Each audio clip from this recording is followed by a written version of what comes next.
Good morning students. आज हम लोग क्लास 12th की हिंदी में पार्ट 4 चैप्टर 5 का अध्ययन करेंगे।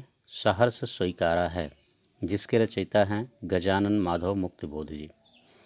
तो आइए इस पाठ पर आधारित प्रश्नों का अध्ययन करते हैं।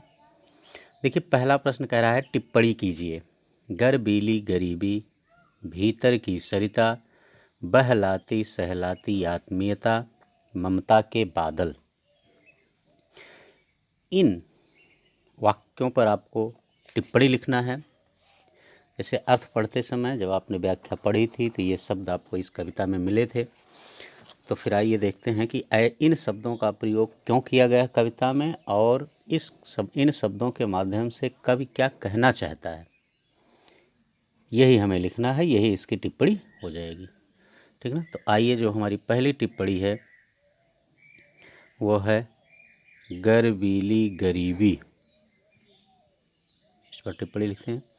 देखिए, गर्बीली गरीबी का अर्थ यह है कि हमें गरीबी में भी स्वाभिमान को बचा कर रखना चाहिए।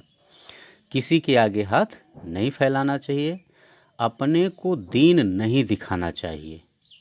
हमें अपने कर्म पर ही विश्वास करना चाहिए, किसी के आप सामने झुकना नहीं चाहिए। अर्थात जो गरीबी हो वह भी गर्व से युक्त होनी चाहिए। ओके, यही है इसकी टिप्पणी। इस प्रश्नों के उत्तर को देखने के लिए, समझने के लिए अच्छी तरह से वीडियो को आप अंत तक ज़रूर देखें। चैनल को आपने सब्सक्राइब नहीं किया है तो चैनल को सब्सक्राइब कर लें, बेल आइकन दबा दें, जिससे कि आपके सिलेबस से संबंधित कोई भी नया वीडियो अपलोड किया जाए तो उसका नोटिफिकेशन आपके पास पहुंचता रहे। वीडियो को अधिक से अधिक लाइक और शेयर करें, जिससे आपके मित्र भी इस वीडियो से लाभ उठा सकें। आइए अब हम दूसरा शब्द देखते हैं। दूसरा वाक्य जो है भीतर की सरिता, इस पर टिप्पणी करनी है। देखिए, भीतर की सरिता से अभिप्राय है मानवीय संवेदना से। जिस व्यक्ति के हृदय में संवेदना नहीं होगी वह मानव ही नहीं हो सकता है। वह केवल स्वार्थी और अहंकारी माना जाएगा। यानी भीतर की सरिता का मतलब संवेदनाएं जो हमारे अंदर होती हैं वो नदी के समान निरंतर बनी रहने वाली होती हैं। जिस प्रकार से नदियों में कभी जल समाप्त नहीं होता है, ठीक उसी प्रकार से हमारी जो संवेदनाएं हैं वो समाप्त नहीं होती हैं, ठीक ना। तो मानवीय संवेदना से ही इसका तात्पर्य है भीतर की सरिता से। ओके, अगला बहलाती सहलाती आत्मीयता, इस पर हमको टिप्पणी लिखना है। देखिए, कवि जो है वह यह कहना चाहता है कि जो सर्वहारा वर्ग है, सर्वहारा वर्ग के प्रति उसकी सहानुभूति है और जो उससे बहलाती और सहलाती रहती है कि कहीं ऐसा न हो कि कवि स्वार्थी बन जाए। इसी सहानुभूति ने कवि को सर्वहारा वर्ग से जोड़ रखा है। यानी सर्वहारा वर्ग के प्रति जो उसकी सहानुभूति है, उसी के कारण कवि जो है वो सर्वहारा वर्ग से जुड़ा हुआ है। ओके, अगले वाक्य हैं ममता के बादल। ममता के बादल पर हमको टिप्पणी लिखना है। देखिए, ममता के बादल, इससे कवि का तात्पर्य है कि मेरे मन में ममता रूपी बादल उमड़ते रहते हैं, इसलिए मेरा मन सर्वहारा वर्ग से जुड़ा रहना चाहता है। ये कवि की इच्छा है, क्योंकि ममता माने ही होता है स्नेह या प्रेम।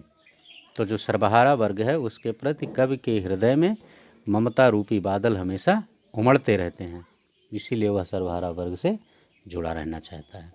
ओके बच्चों, तो ये था पहला प्रश्न। पहला प्रश्न जो है वो हल हो गया है।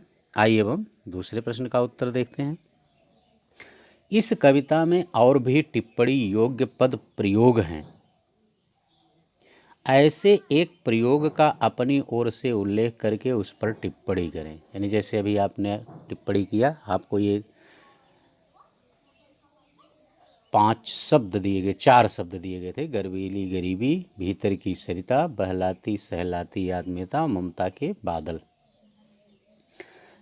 ये 4 आपको दिए गए थे, इन पर आपने टिप्पणी किया। इसी तरह से आपको और भी बताना है कि कविता में और भी इस तरह से टिप्पणी के योग्य जो शब्द आए हैं उनको किसी एक को बता करके उस पर आपको टिप्पणी करना है।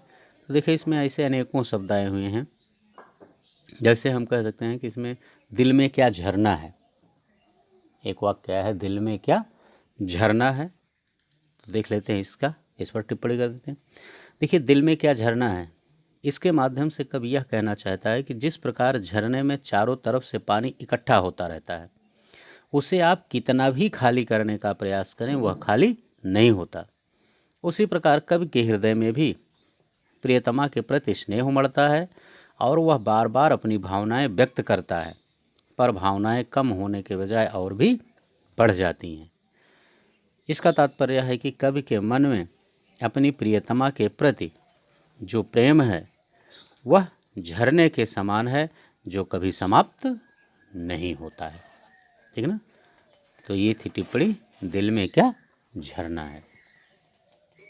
ओके बच्चों, तो ये था दूसरे प्रश्न का उत्तर। आइए अब हम तीसरे प्रश्न को देख लेते हैं। देखिए तीसरा प्रश्न जो है, तीसरा प्रश्न कह रहा है, व्याख्या कीजिए। जाने क्या रिश्ता है, जाने क्या नाता है, जितना भी उड़ेलता हूँ भर भर फिर आता है। दिल में क्या झरना है, मीठे पानी का सोता है। भीतर वह ऊपर तुम, मुझ पर त्यों तुम्हारा ही खिलता वह चेहरा है। इसमें कह रहा है कवि कि उपर्युक्त पंक्तियों की व्याख्या करते हुए यह बताइए कि यहाँ चाँद की तरह आत्मा पर झुका चेहरा भूलकर अंधकार अमावस्या में नहाने की बात क्यों की गई है। ओके, तो ये आपको बताना है, व्याख्या में ये चीज़ें आपको बताना है। देखिए कवि जो है वह सर्वहारा वर्ग के दुख देखकर परेशान हो जाता है। उसके कभी न समाप्त होने वाले दुख, उसके कभी ना समाप्त होने वाले मतलब सर्वहारा वर्ग के कभी ना समाप्त होने वाले जो दुख हैं वो अब कवि को भी दुखी कर रहे हैं। इसलिए कवि चाहता है कि किसी प्रकार वह उन दुखों से मुक्ति पा ले। वह इन दुखों को उसी प्रकार भूल जाना चाहता है जिस प्रकार दक्षिणी ध्रुव अमावस्या में चांद नहीं दिखाई देता है। ठीक, अतः कवि कहता है कि इसी तरह मैं भी इस वर्ग से दूर तभी जा पाऊंगा जब मैं स्वार्थी बन जाऊंगा। ठीक, तो ये थी इस पंक्ति की व्याख्या। ओके बच्चों, बस इस पार्ट में इतना ही। अगले पार्ट में हम इसके आगे के प्रश्नों को लेकर पुनः आपके समक्ष उपस्थित होंगे। यदि इस चैनल को आपने सब्सक्राइब नहीं किया है तो चैनल को सब्सक्राइब अवश्य कर लें। वीडियो को अधिक से अधिक लाइक और शेयर करें। Okay, thank you.